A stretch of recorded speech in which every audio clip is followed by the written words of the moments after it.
adalah sebuah kotak minyak jelantah yang bau busuk. Namun pria ingin membelinya dengan harga tinggi.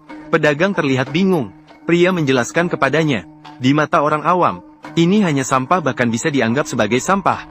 Namun asalkan Anda menyaring sisa-sisa di dalamnya dengan sedikit usaha, dengan memanaskannya dan menambahkan sedikit metanol natrium, maka akan berubah menjadi solar yang dapat digunakan. Sebenarnya pria itu tidak berbohong. 2 mobil di rumahnya selalu menggunakan minyak jelantah, memberikan tenaga yang tak terputus. Dan itulah pria seperti dewa ini, hanya bisa menjadi seorang tukang las yang tertindas. Makan bersama sekelompok pekerja tani, harus menahan eksploitasi dari bos. Bekerja keras sepanjang hari, hanya mendapatkan $20 yang sedikit. Pada saat itu bosnya belum tahu, bawahannya adalah ilmuwan paling terkemuka saat itu. Ketika kulkas belum diciptakan, dengan kekuatannya sendiri, dia berhasil membuat mesin pendingin terdepan di dunia. Hanya butuh beberapa detik, untuk membuat es bersih. Anak laki-laki sangat mengagumi ayah seperti itu. Berharap suatu hari bisa menjadi orang seperti ayah. Namun, meskipun Nick berbakat, dia berakhir tanpa apa-apa. Karena penelitian awalnya menyinggung pemerintah Amerika, dia harus bersembunyi bersama keluarganya. Selama 9 tahun, mereka pindah rumah 15 kali. Bahkan meminta anak-anak untuk tinggal di rumah dan tidak pergi sekolah. Di rumah bahkan tidak ada telepon. Begitu ketahuan, semakin jauh semakin baik. Anak-anak tidak tahu masa lalu ayah mereka. Sangat tidak mengerti tindakannya. Untungnya, Nick memiliki istri yang mencintainya. Namun, hidup yang sulit lama-kelamaan. Setiap wanita pasti punya masa-masa rapuh. Dia menelepon ibunya untuk meminjam uang. Kata-kata hampir terucap tapi ditelan kembali. Orang tua semakin tua. Dia tidak tega lagi mengeksploitasi dana pensiun mereka. Namun yang tidak pernah terbayangkan olehnya adalah, karena percakapan kali ini, mereka terbongkar keberadaannya. Untuk menjaga kualitas hidup dasar, Nick pernah mengajukan paten secara anonim. Hari ini saatnya menuai hasil. Lisa dengan wajah cemas menyerahkan dokumen kepada Nick. Asalkan paten ini disetujui, keluarga mereka tidak akan menderita lagi. Namun tidak lama setelah itu, Charlie menyadari bahwa ayahnya gagal. Hanya bisa marah dan memukul pintu kamar untuk melepaskan kekecewaan. Saat malam tiba, Nick kembali ke keadaan seperti biasa. Kemudian dia memanggil istrinya, mengeluarkan sejumlah besar gambar, siap untuk pindah rumah lagi. Namun kali ini berbeda dari sebelumnya.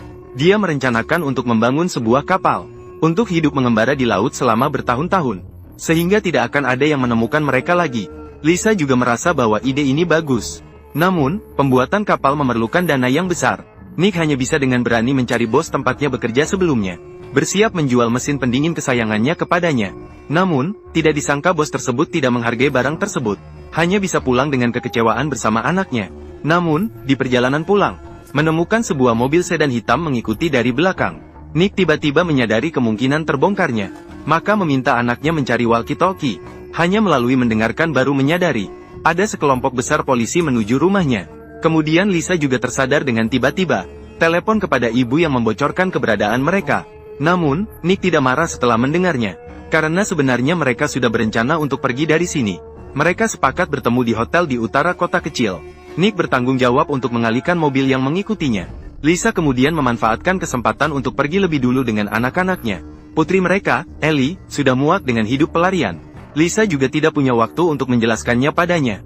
Hanya memberinya 5 menit untuk mengemas barang-barangnya. Tapi saat dia bersiap-siap untuk melarikan diri dengan anak-anaknya, dia menemukan Ellie sudah melompat keluar jendela dan melarikan diri. Hanya meninggalkan surat perpisahan. Sial! Melihat sekelompok besar polisi berlari ke arah rumah, dia hanya bisa membawa anak laki-lakinya dan pergi terlebih dahulu. Akhirnya, dengan bersembunyi di bawah jembatan, dia berhasil lolos dari kejaran polisi. Namun, Nick tidak seberuntung itu, karena mobil itu terus mengejarnya dari belakang. Karena dia mengembangkan penemuan yang akan mengubah dunia. Setiap hari dia harus menghindari kejaran pemerintah Amerika. Meskipun dalam 9 tahun dia pindah rumah 15 kali, namun dia tetap ditemukan oleh sekelompok besar polisi. Namun kali ini pria itu memutuskan untuk melawan. Pertama-tama dia memarkir mobil di pinggir jalan. Kemudian dia membuka bagasi, menyebarkan ranjau yang sudah disiapkan di tengah jalan. Kemudian berpura-pura melanjutkan pelarian. Polisi yang tiba tidak curiga sedikit pun. Ban mobilnya langsung kempes tertusuk ranjau. Dia mengira bisa melarikan diri dari polisi, dan melarikan diri bersama keluarganya. Namun begitu sampai di penginapan, dia kaget karena putrinya hilang. Dia tidak punya waktu untuk menyalahkan istrinya. Hanya bisa memerintahkan istrinya untuk menunggu dengan anaknya di tempat. Pergi mencari putrinya sendirian. Namun dari siang hingga malam, dia menjelajahi setiap sudut kota kecil, tetapi tidak menemukan jejak putrinya. Pada saat itu polisi sudah tiba di rumahnya. Mereka mencari dengan sembrono, seolah-olah mencari sesuatu yang penting. Setelah berpisah dengan orang tuanya, Ali diserang oleh preman jalanan. Dia sangat ketakutan, maka dia menelepon neneknya untuk meminta bantuan. Nick yang tidak bisa menemukan putrinya tiba-tiba teringat sesuatu. Dia mengambil telepon dan menelepon nomor yang sama. Untuk menghindari pelacakan, dia tetap diam. Nenek hanya memanggil nama cucunya. Nick menebak kemana putrinya pergi. Kemudian dia pergi ke stasiun kereta api. Dan benar saja, dia menemukan putrinya yang cemas di sana. Setelah bertemu ayahnya, Ellie terlihat seperti anak yang bersalah. Dia meminta ayahnya untuk memberitahunya kebenaran. Namun Nick merasa belum saatnya. Dia menjanjikan Ellie akan menjelaskan kepadanya setelah sampai di tempat aman. Namun saat mereka bersiap-siap pergi, dua polisi sudah memperhatikan mereka. Nick hanya bisa membiarkan putrinya pergi terlebih dahulu. Dia tinggal dan berhadapan dengan polisi. Namun mobil belum jauh pergi. Dia melihat dari spion bahwa ayahnya dipukul polisi dan pingsan. Dengan panik, dia mengarahkan mobil ke arah lain. Ketika polisi bersiap membawa Nick ke kantor polisi, dia langsung menerobos dari sudut dan menabrak mobil polisi. Sebelum polisi sempat bereaksi, menarik ayahnya keluar dari kursi belakang. Melihat penampilan pemberani putrinya, Nick tersenyum lega. Namun suara sirine polisi terdengar di sekeliling. Mereka harus mencari cara untuk melarikan diri. Maka Nick meminta putrinya untuk menghentikan mobil di pinggir jalan. Kemudian membuka lubang saluran air. Bau busuk langsung menusuk hidung. Namun Nick tidak berniat melarikan diri dari situ. Hanya melemparkan senter ke bawah. Kemudian melarikan diri dengan putrinya ke arah lain. Dan meminta Ellie mengambil kaleng kosong. Setelah merobek kawat besi, mereka melarikan diri ke permukiman kumuh. Tempat ini ramai dengan orang bermacam-macam, tempat yang bagus untuk bersembunyi. Nick membawa putrinya ke tempat tinggi. Melihat keluar dari jendela, mereka melihat dua polisi mengelilingi saluran air yang terbuka, siap untuk menangkap orang. Hal ini juga memberikan mereka waktu untuk membuka gembok. Dia meminta putrinya mencari kaleng yang baru saja, potong sepotong dari bagian atas, pasang ke lubang kunci, dan memerintahkan dia untuk menekan dengan kuat.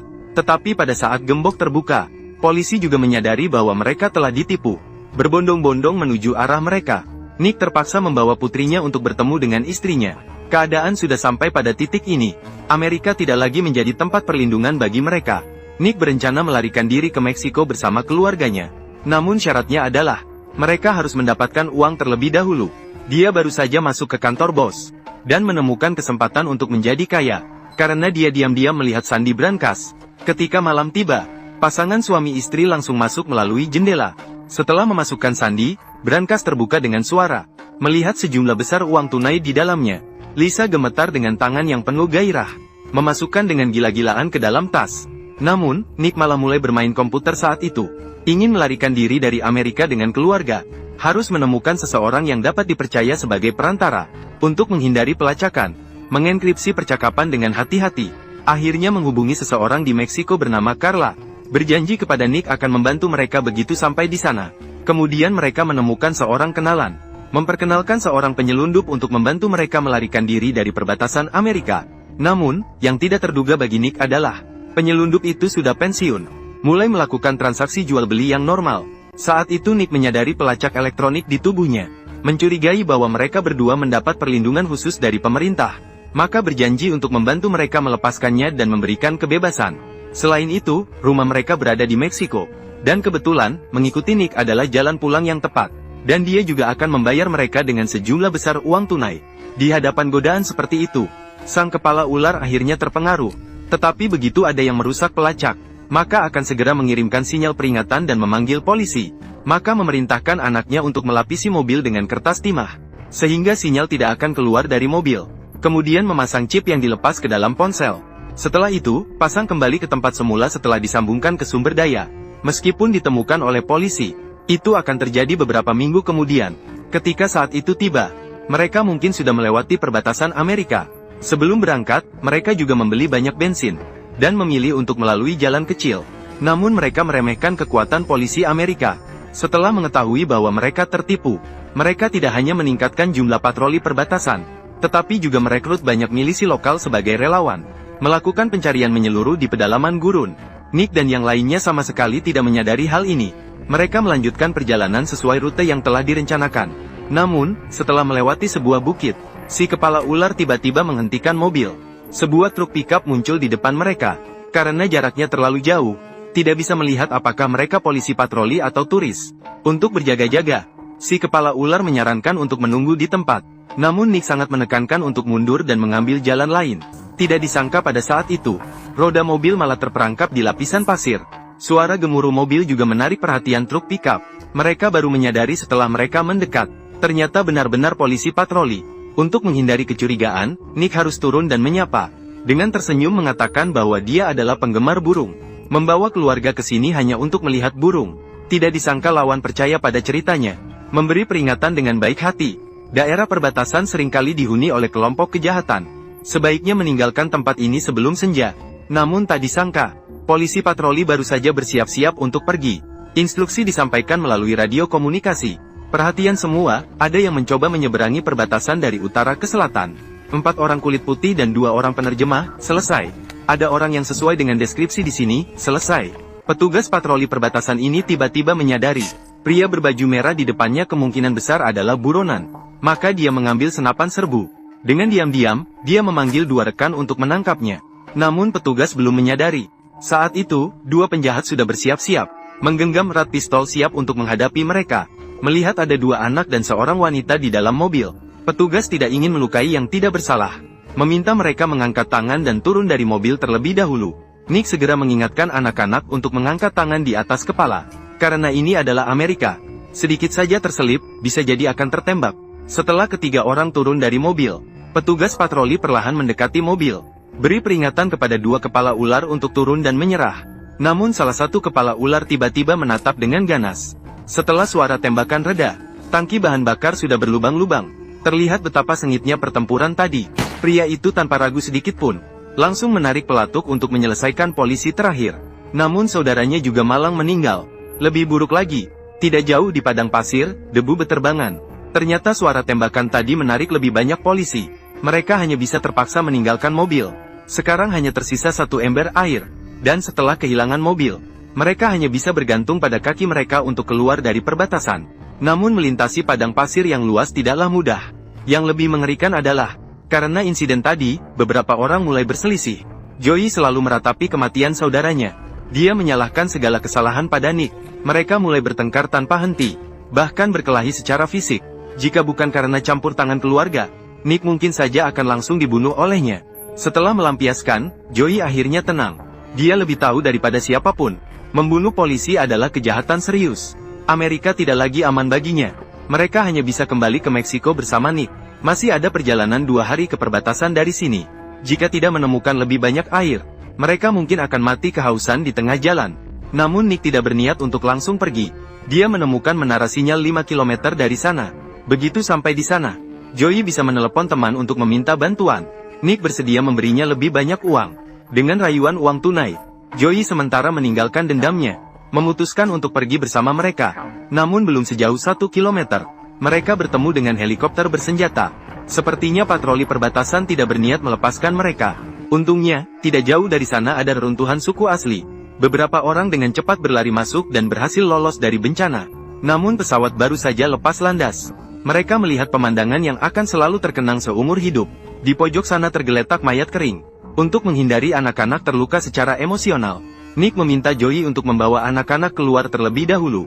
Dia kemudian pergi ke samping mayat untuk menyelidiki dengan seksama. Dia menemukan sebuah termos yang belum terpakai. Saat-saat menjelang kematian, orang cenderung menyimpan yang terbaik untuk terakhir. Berharap bisa melangkah lebih jauh. Tidak disangka tidak bisa menikmatinya. Hal ini juga menguntungkan mereka.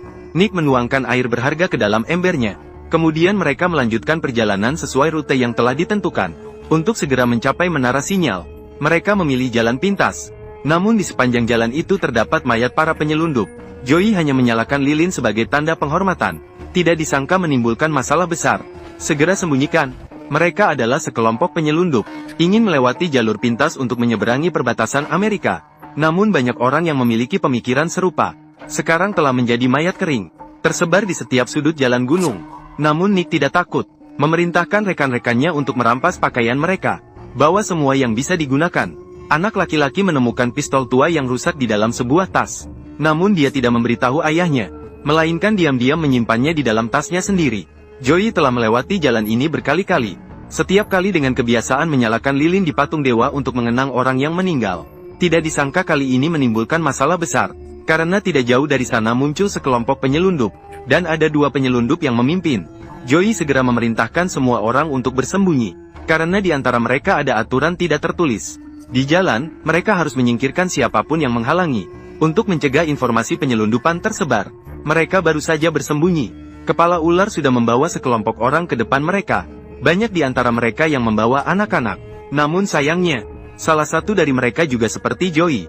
Secara refleks, dia mendekati patung dewa untuk meratapi orang yang meninggal. Hal ini membuatnya menemukan lilin yang menyala. Tiba-tiba dia sadar ada seseorang di sana. Dia mengeluarkan senjata dan waspada melihat sekeliling. Saat itulah, anak laki-laki tiba-tiba merasakan angin dingin di belakangnya. Ketika dia berbalik, ternyata ada ular berbisa mengeluarkan racun. Beruntung Joey berhasil menangkapnya dan melemparkannya keluar. Namun dia juga tergigit dan keringat bercucuran karena lengan yang terluka. Namun mereka tidak berani mengeluarkan suara, karena pria di luar dengan senjata sangat dekat dengan mereka. Beruntung mereka melihat ular beracun merayap mendekat. Pria itu juga menjadi lebih santai, hanya menembak dan membunuhnya. Berbalik dan melanjutkan perjalanan dengan para penyelundup, Lisa segera membantu Joey mengikat luka. Seiring berjalannya waktu, tubuh Joey mulai diserang oleh racun perlahan-lahan, menjadi semakin lemah. Nick memberikan air terakhir untuk diminumnya. Namun itu tidak cukup untuk meredakan gejala Joey. Tidak lama kemudian, dia pingsan. Dalam keadaan kabur, dia mulai melihat halusinasi. Dia meraih ke langit dengan perlahan. Dia melihat sekelompok kupu-kupu terbang di depan matanya. Pada saat itu, Nick dan yang lainnya baru menyadari bahwa kupu-kupu itu nyata. Mereka mengikuti arah terbang kupu-kupu. Tidak jauh dari sana adalah menara sinyal yang selalu mereka pikirkan. Namun dari luar, terlihat sudah lama tidak digunakan. Nick mengambil tangannya dan memukul kunci dengan tangannya. Meskipun pintunya terbuka, di dalamnya sudah hancur. Melihat situasi ini, Nick merasa cemas. Pertama, dia melepas salah satu kabel, kemudian menghubungkannya ke ponselnya. Saat dinyalakan, semua orang sangat tegang. Jika tidak ada sinyal, itu berarti mereka akan mati kehausan di padang pasir yang gersang. Beruntung ponsel menemukan jaringan. Joey segera mengambil telepon dan menelepon temannya. Mereka sepakat bertemu di reruntuhan 1 kilometer dari sana. Setelah selesai berbicara di telepon, Joey mencapai batasnya dan pingsan. Mereka membuat tandu sementara. Mereka menyeretnya menuju tujuan. Beberapa waktu kemudian, 2 mobil off-road muncul di kejauhan. 2 pria kuat keluar. Mereka mengundang Nick dan keluarganya untuk naik ke mobil. Orang botak itu tinggal untuk merawat Joey yang terluka. Ketika malam tiba, mereka dibawa ke sebuah perkebunan misterius. David menyambut mereka dengan hangat. Namun sejak mereka tinggal di sana, mereka merasa ada yang tidak beres. Di perbatasan Amerika ada perkebunan misterius seperti ini, khusus untuk menculik dan memeras penyelundup. Karena mereka tampak sangat ramah, keluarga Nick sama sekali tidak curiga. Namun setelah mereka diatur, David diam-diam pergi ke tempat tinggal misterius. Joey yang terluka ditempatkan di sini. Ternyata mereka sudah saling kenal. Dan ada bos yang sama di belakang mereka, yaitu kakak perempuan David. Joey meninggalkan Meksiko dan melarikan diri ke Amerika, untuk melarikan diri dari cengkeraman wanita ini. Sekarang dia kembali ke sarang serigala, untuk melindungi diri. Dia hanya bisa mengungkapkan hal-hal Nick kepada David, berharap David bisa membantunya memohon belas kasihan kepada wanita tua tersebut. Namun satu-satunya syaratnya adalah, jangan menyakiti keluarga Nick. Saat itu, Nick dan yang lainnya masih tidak tahu. Mereka dijual begitu saja tanpa sepengetahuan. Namun melihat penjaga bersenjata di luar, Lisa merasa ada yang tidak beres secara samar. Seperti penjaga itu sengaja mengawasi mereka. Pasangan suami istri merasakan ketidaknyamanan. Mereka memutuskan untuk meninggalkan tempat ini besok pagi. Namun keesokan paginya, anak laki-laki David diam-diam mengetuk pintu kamar Charlie, kemudian membawanya berkeliling, lalu membawanya berburu. Sebenarnya ini semua adalah rencana David. Dengan mengikat anak laki-laki mereka, mereka tidak bisa pergi. Nick yang tidak tahu apa-apa menemui David. Pertama-tama, dia berterima kasih atas bantuan David kepada keluarganya, mengakui bahwa dia ingin pergi dengan keluarganya hari ini. Setelah mendengar ini, David tiba-tiba berubah dari sikap hangat semalam. Dia dengan tegas memberitahu Nick bahwa dia tidak bisa pergi, karena malam ini ada sebuah pesta makan malam penting, yang memerlukan kehadiran mereka. Nick merasakan ancaman dari kata-katanya. Dia kompromi untuk keamanan keluarganya. Setelah berpisah dengan Joey, Lisa terus khawatir tentang keamanan Joey. Maka dia datang dengan membawa putrinya untuk melihat. Namun menghadapi kedatangan mereka berdua, tidak ada tanda kegembiraan di wajah Joey. Dari tatapan matanya, Lisa melihat sesuatu yang mengerikan. Itu adalah jenis kesepakatan yang dilakukan tanpa rasa bersalah, yang hanya bisa dilihat dari matanya. Saat itu Lisa merasakan situasi tidak baik. Maka dia dengan pelan mengingatkan Ellie untuk segera mencari adiknya. Namun mereka baru saja bersiap kembali ke kamar. Tiba-tiba terdengar suara tembakan dari jauh. Lisa khawatir tentang keamanan anaknya dan ingin mencarinya. Namun dia ditarik masuk ke dalam kamar oleh dua pria kuat. Meskipun ingin keluar, tidak diizinkan. Saat itu, ada seorang orang misterius datang ke perkebunan. Artinya, bos di belakang David dan Joey. Yang mengejutkan adalah, wanita tua ini hanya memilih untuk menggigit rumput muda. Joey meninggalkan Meksiko dan melarikan diri ke Amerika karena dia tidak ingin terus dimainkan oleh wanita tua ini. Namun sekarang, dia jatuh ke tangan wanita itu. Tak terhindarkan akan menerima perlakuan tidak manusiawi. Dia mengangkat pisau, lalu memerintahkan Joey untuk menjulurkan lidahnya. Tidak pernah melihat wanita yang begitu jahat. Baru saja dia mencium pria yang dicintainya. Namun tiba-tiba mengambil gunting, memerintahkan pria untuk menjulurkan lidahnya, lalu menempelkan pisau di pangkal lidahnya. Karena Joey pernah mengkhianatinya, melarikan diri dari Meksiko ke Amerika, wanita tua itu ingin memotong lidahnya untuk membalas dendam. Setelah berpikir panjang, dia masih tidak tega. Maka dia memotong beberapa helai rambut sebagai hukuman. Alasannya membiarkannya pergi, karena Joey tidak hanya kembali dengan patuh, tetapi juga membawa hadiah besar, yaitu keluarga Nick, agar bisa segera melarikan diri dari perkebunan ini bersama keluarganya. Nick mencari setiap sudut kamar, tapi tidak menemukan apapun yang berguna. Saat itulah dia mendapat ide, menebak bahwa Joey hanya membencinya, karena selama perjalanan di gurun, dia sangat memperhatikan istri dan anak perempuannya. Mungkin dia tidak berniat merugikan keluarganya. Maka dia memberikan selembar kertas dan pena kepada putrinya, Ellie. Berharap Ellie menulis surat permintaan pertolongan kepada Joey. Tulislah seburuk mungkin. Kemudian mereka memberi uang kepada pelayan yang sering melayani mereka, untuk diam-diam diberikan kepada Joey. Sampai dia membuka surat itu baru menyadari, ternyata David dan wanita tua tidak mematuhi janji. Bahkan keluarga Nick juga tidak ingin membiarkannya. Tentang apakah mereka bisa lolos dari cengkeraman wanita tua, keluarga hanya bisa berharap Joey akan memiliki hati yang baik. Tak lama kemudian mereka terpaksa menghadiri pesta makan malam. Wanita tua itu baru saja duduk di kursi C. Situasi segera menjadi tegang. Clarissa tidak takut. Dengan sangat ingin tahu di mana anaknya. Mereka membawanya kemana? Wanita tua menjawab, hanya pergi berburu dengan keponakannya. Tidak perlu begitu gugup. Asalkan dia mengangguk, dia akan dibawa kembali. Kemudian dengan antusias melihat Nick, bertanya apakah dia bekerja untuk pemerintah Amerika. Mengakui memiliki seorang teman penting, ditahan di sebuah penjara di Colorado. Jika ditukar dengan Nick, mungkin temannya bisa mendapatkan kebebasan. Ini membuat Nick ketakutan. Begitu susahnya melarikan diri, bagaimana bisa begitu mudahnya dikembalikan? Dengan tergesa-gesa menjelaskan, meskipun pernah bekerja untuk lembaga keamanan, tapi bagi mereka seharusnya tidak berharga. Tapi wanita tua itu tidak mudah ditipu. Belum selesai bicaranya, mengambil bel dan menggoyangnya perlahan. Kemudian melihat dua pria berotot bersenjata berlari menuju restoran. Lisa melawan secara naluriah tapi ditumbangkan dengan satu pukulan. Tapi tak terduga pada saat penting ini, pelayan menerima panggilan video. Melihat keponakan diarahkan senjata oleh Joey, wanita tua hampir pingsan karena marah. Dan satu-satunya permintaan Joey adalah melepaskan orang-orang Amerika tak bersalah itu dan memberinya kebebasan, atau dia akan meledakkan kepala anak laki-laki itu. Mendengar hasil ini, hatinya Lisa seakan-akan telah memakan pil penenang. Berbicara tegas kepada wanita tua, selama dia tidak mengangguk, dia tidak akan melepaskan orang. Setelah mendengar kalimat ini, wajah wanita tua hampir terbalik karena marah. Namun demi keselamatan keponakan laki-lakinya, dia hanya bisa memerintahkan bawahannya untuk melepaskan orang dengan enggan. Setelah beberapa kesulitan, Lisa dan yang lainnya berjalan keluar aula dengan anggun. David memerintahkan penjaga pintu untuk meletakkan senjata.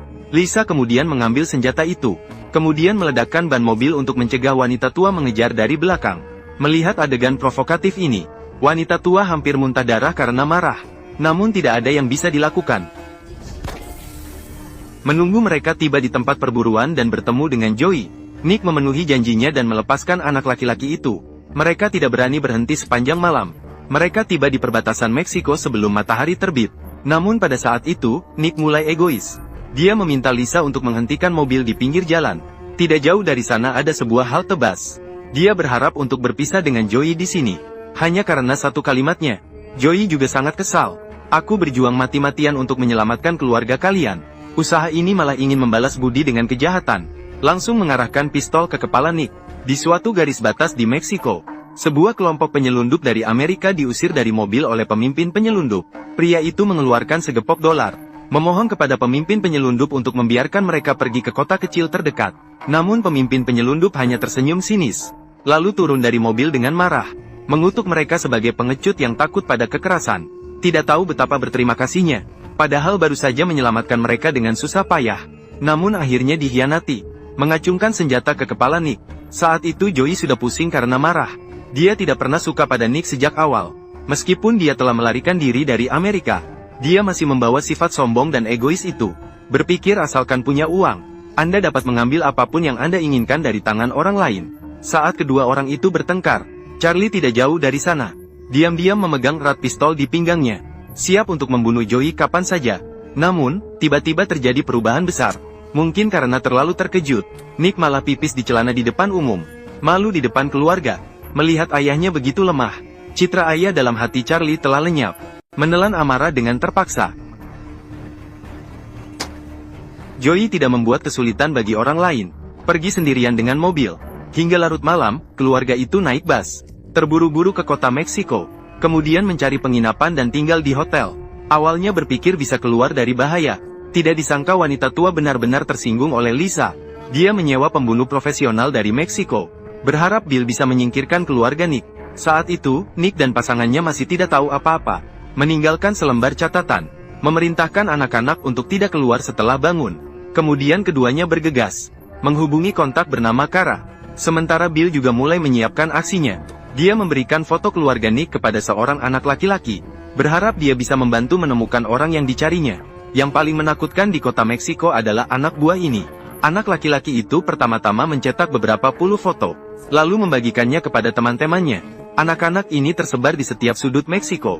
Percaya bahwa tidak akan butuh waktu lama untuk menemukan jejak keluarga Nick. Tapi sayangnya pada saat ini, Charlie yang baru bangun merasa sedikit lapar. Mengatakan bahwa dia akan pergi ke restoran di lantai bawah untuk mencari makanan. Sedangkan kakaknya, Ellie, memberikan kepadanya selembar catatan yang ditinggalkan oleh orang tua mereka. Memperingatkannya untuk pergi tetapi jangan pergi terlalu jauh. Namun adiknya baru saja keluar dari pintu kamar. Ellie malah diam-diam meninggalkan hotel dengan meninggalkannya. Kemudian dia pergi ke sebuah warnet, berencana untuk mencari tahu identitas sebenarnya dari orang tuanya melalui komputer. Namun yang tidak pernah terbayangkan olehnya adalah, dia baru saja mengetik nama orang tuanya. Tiba-tiba muncul pesan mengejutkan di layar komputer, menunjukkan bahwa orang tuanya sebenarnya adalah penyelundup anak-anak. Hal ini membuat Ellie ketakutan, menutup kedua matanya dan mencoba meyakinkan dirinya bahwa itu tidak nyata. Namun dia tetap diam-diam mencetak salinan file tersebut. Pada saat itu, dia belum menyadari, informasi itu adalah perangkap yang disusun oleh polisi Amerika. Saat dia mencetak, mereka sudah terbongkar keberadaannya. Ini membuat detektif wanita yang menangani kasus ini sangat senang. Sementara Nick sama sekali tidak tahu. Akhirnya mereka berhasil menghubungi Kara melalui telepon. Namun kontak tersebut sangat berhati-hati. Mereka dibawa ke sebuah gang sepi. Namun anehnya tidak ada seorang pun di sini. Saat mereka bingung, ada nada dering ponsel terdengar dari saluran air. Karena menemukan penemuan yang bisa mendominasi dunia, ilmuwan ini dikejar oleh pemerintah Amerika. Mereka kemudian melarikan diri ke Meksiko bersama keluarga mereka. Mereka berencana untuk bergabung dengan sebuah organisasi misterius. Namun kontak mereka sangat berhati-hati. Mereka pertama kali membawa kedua orang itu ke sebuah gang sepi. Ketika mereka tiba di tujuan, namun mereka menemukan tidak ada orang di sini. Mereka menduga bahwa Kara pasti meninggalkan petunjuk di sini. Maka keduanya mulai mencari tanpa henti. Mereka mencari-cari tapi tidak menemukan apapun. Mereka bingung dengan ulah aneh Carla. Tiba-tiba terdengar suara dering ponsel dari belakang. Dan suaranya berasal dari dalam saluran air. Mereka harus membuka penutup dengan paksa. Mereka menemukan sebuah paket misterius di dalamnya. Namun bau busuk yang menyengat juga tercium.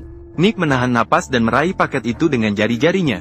Akhirnya mereka mengambil paket itu. Ternyata paket itu dibungkus lapis demi lapis.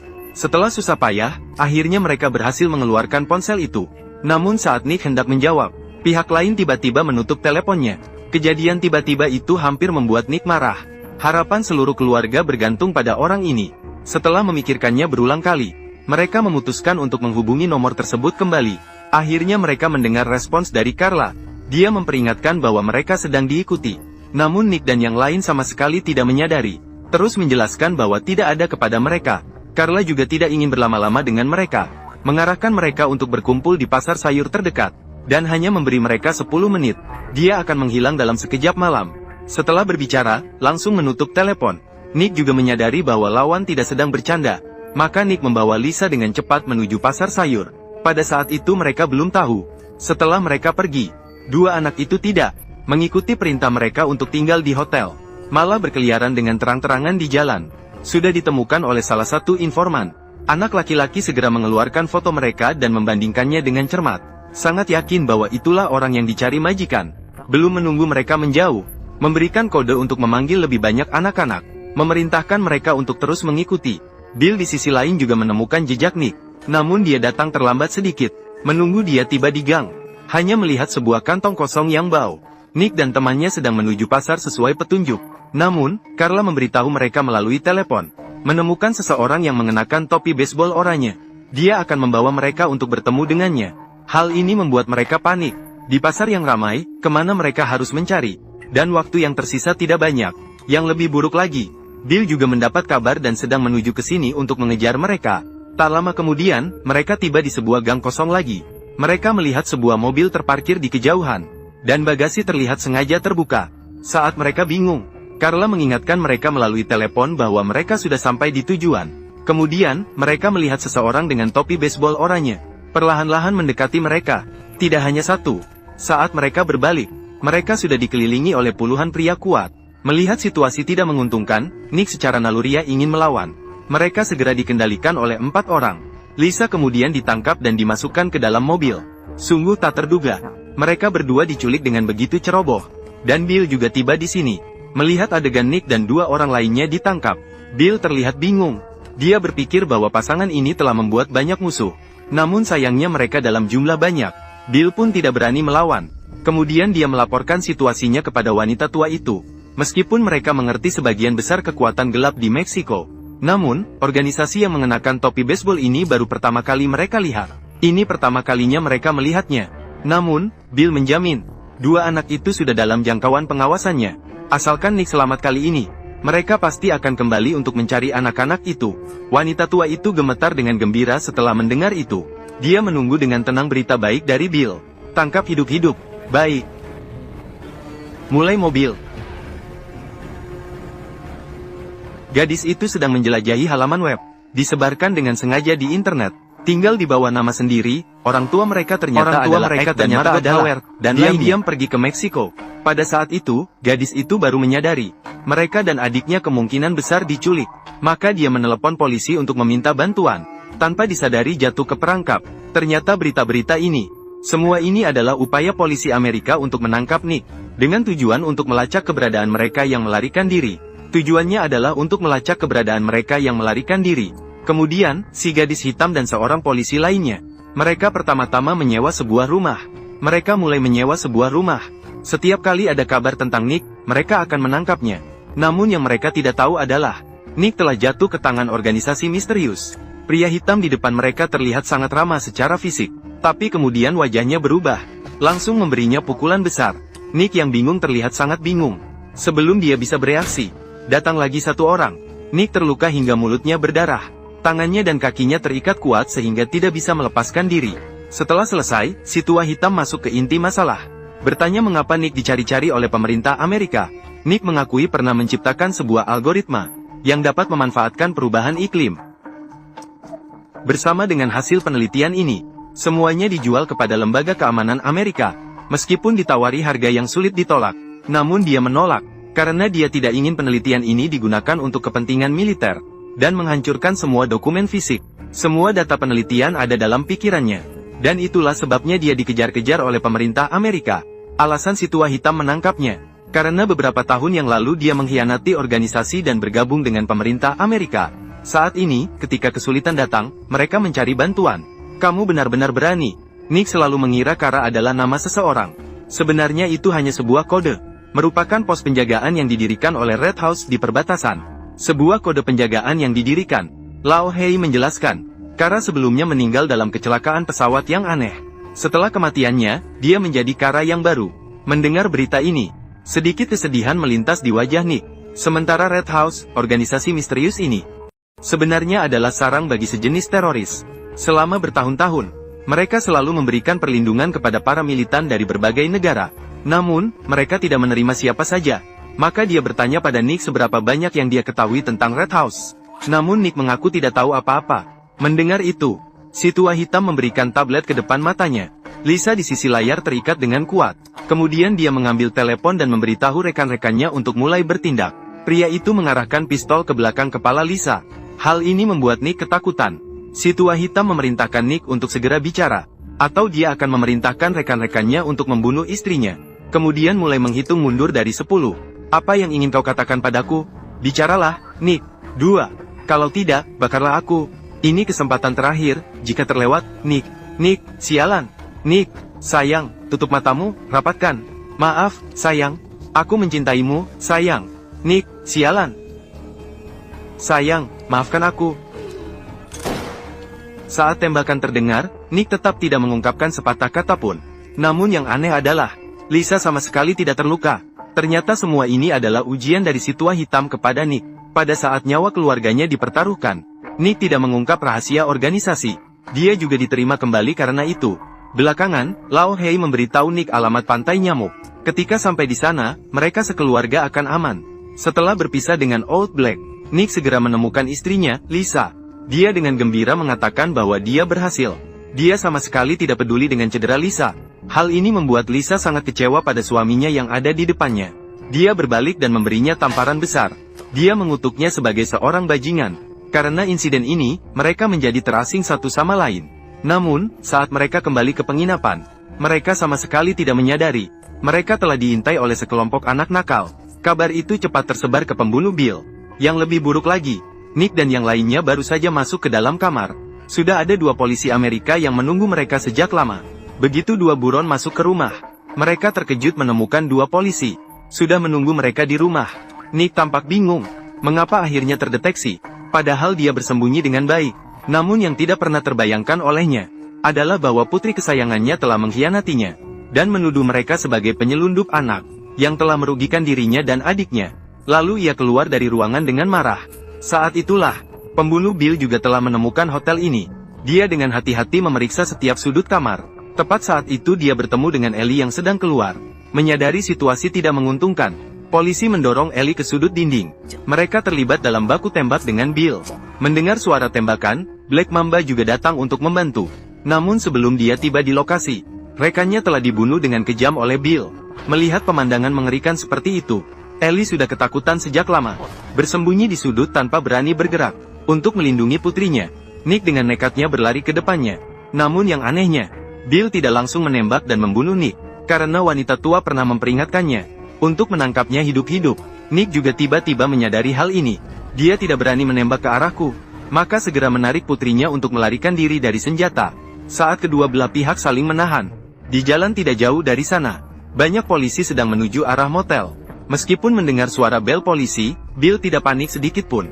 Sebaliknya, Blackie merasa sesuatu yang buruk akan terjadi. Memberitahu Nick dan yang lainnya untuk pergi terlebih dahulu sementara dia bertahan. Namun, dia sama sekali tidak menyangka bahwa Bill memiliki bantuan lain. Saat kedua orang itu saling berhadapan, tanpa sadar bahwa tiba-tiba ada seorang anak laki-laki di belakangnya. Terlihat dia melemparkan sebilah pisau buah yang tajam di tangannya. Kemudian diam-diam berjalan ke belakang Blackie. Pertama-tama, dia menusuk paha Blackie.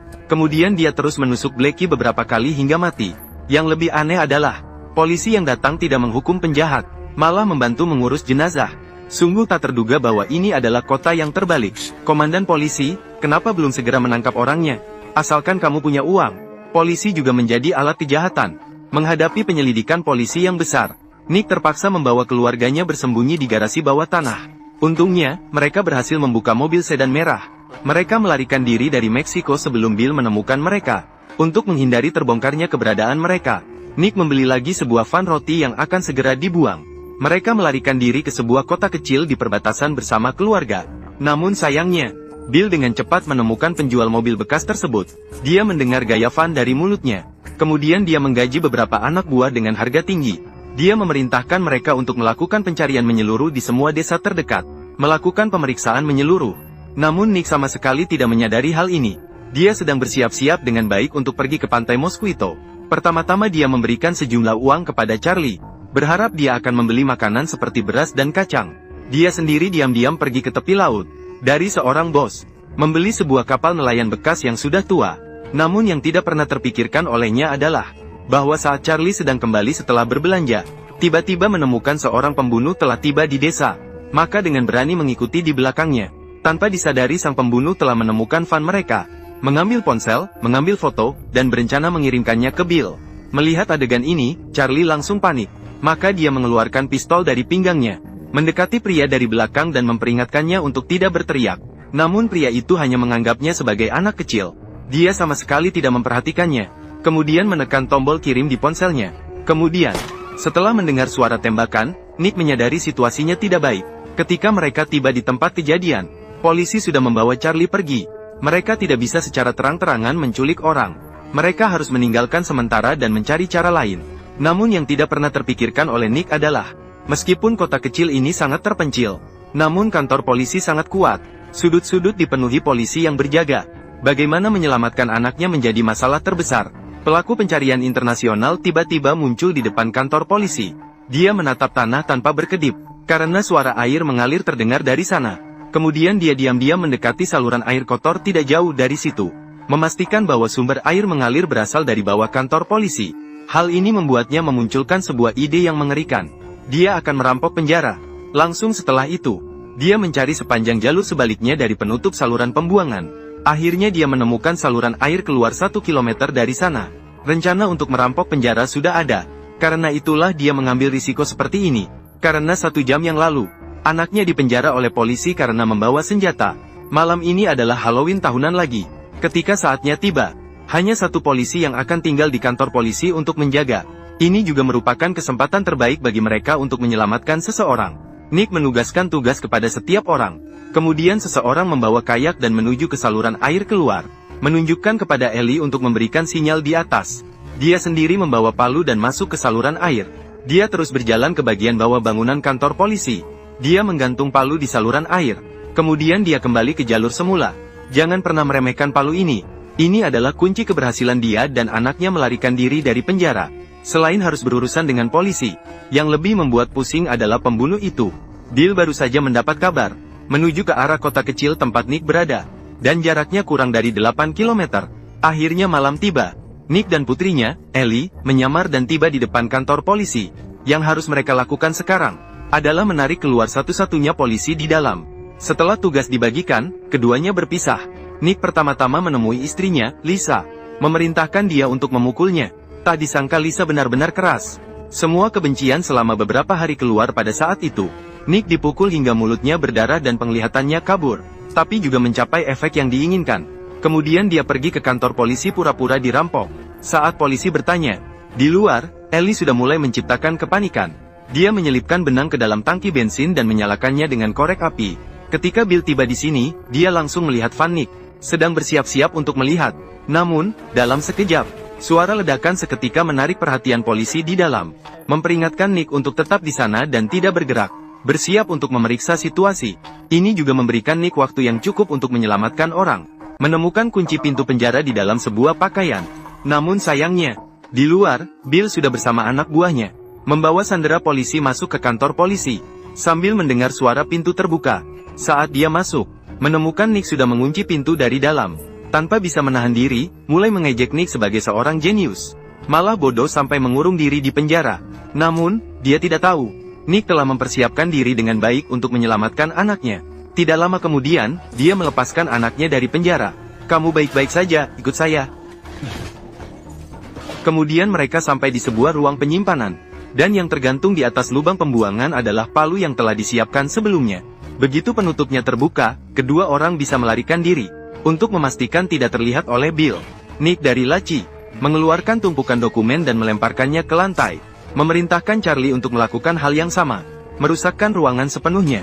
Kemudian dia memecahkan jendela berjalu di dinding, lalu meletakkan handuk di atasnya, menyamar seolah-olah melarikan diri melalui jendela. Pada saat itu, Bill sudah masuk dengan anak buahnya, memerintahkan anak buahnya menembak ke arah kunci pintu, yaitu saat pintu terbuka. Kedua orang sudah melarikan diri melalui lubang pembuangan air. Nick menggunakan laci untuk menutupi lubang itu dengan sempurna. Tidak terlihat oleh Bill. Melihat ruangan yang berantakan, dan jendela berjalu yang pecah di dinding, Bill benar-benar salah mengira bahwa kedua orang melarikan diri melalui jendela. Tanpa diketahui, Nick dan temannya sudah naik ke kayak. Mereka berhasil melarikan diri dari kota tanpa diketahui. Pada hari berikutnya, Keluarga itu naik ke perahu nelayan yang telah disiapkan oleh Nick, siap untuk pergi ke pantai Mosquito. Nick tersenyum lebar, berencana untuk memulai hidup baru bersama keluarga begitu sampai di sana. Memulai kehidupan baru dengan keluarga.